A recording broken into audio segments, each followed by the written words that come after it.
আমি ওই আর্টিস্টও না যে তার প্রডিউসারের উপরে সহশিল্পী চাপিয়ে দিই, আমি ওই আর্টিস্টও না যে বলি যে এর গান থাকতে হবে, আমি ওই আর্টিস্টও না আমি যে তাদেরকে বলবো যে এই দিনই আমার সিনেমা রিলিজ করতে হবে, না।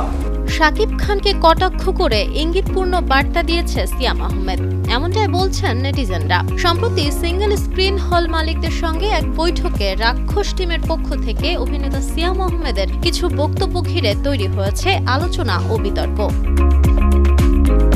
বৈঠকে সিয়াম আহমেদ বলেন, তিনি সেই ধরনের শিল্পী নন যিনি প্রডিউসারের ওপর সহশিল্পী চাপিয়ে দেন, গান নির্ধারণ করে দেন কিংবা নির্দিষ্ট দিনে সিনেমা মুক্তির জন্য চাপ সৃষ্টি করেন। একই সঙ্গে তিনি উল্লেখ করেন, দেশের চলচ্চিত্র বাজারে এখন ঈদকে কেন্দ্র করে 15 থেকে 20 কোটি টাকার বিনিয়োগ হচ্ছে, যা ইতিবাচক দিক হিসেবে দেখার আহ্বান জানান তিনি। তবে সিয়ামের এই বক্তব্য সরাসরি কাউকে উদ্দেশ্য করে না বলা হলেও সামাজিক মাধ্যমে এর ভিন্ন ব্যাখ্যা দিচ্ছেন অনেকেই। বিশেষ করে ঢালিউড সুপারস্টার শাকিব খানের ভক্তদের একটি অংশ মনে করছেন এই মন্তব্যে পরোক্ষভাবে শাকিব খানকে ইঙ্গিত করা হয়েছে। এ নিয়ে ইতোমধ্যেই সামাজিক যোগাযোগ মাধ্যমে সমালোচনার মুখে পড়েছেন সিয়াম আহমেদ। কেউ কেউ তার বক্তব্যকে অপ্রাসঙ্গিক বলছেন, আবার কেউ বলছেন এটি ইন্ডাস্ট্রির বাস্তবতা তুলে ধরার চেষ্টা।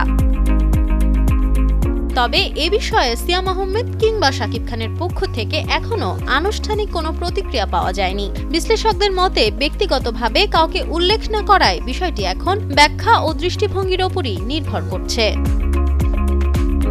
Nafisa Nowal, Times today.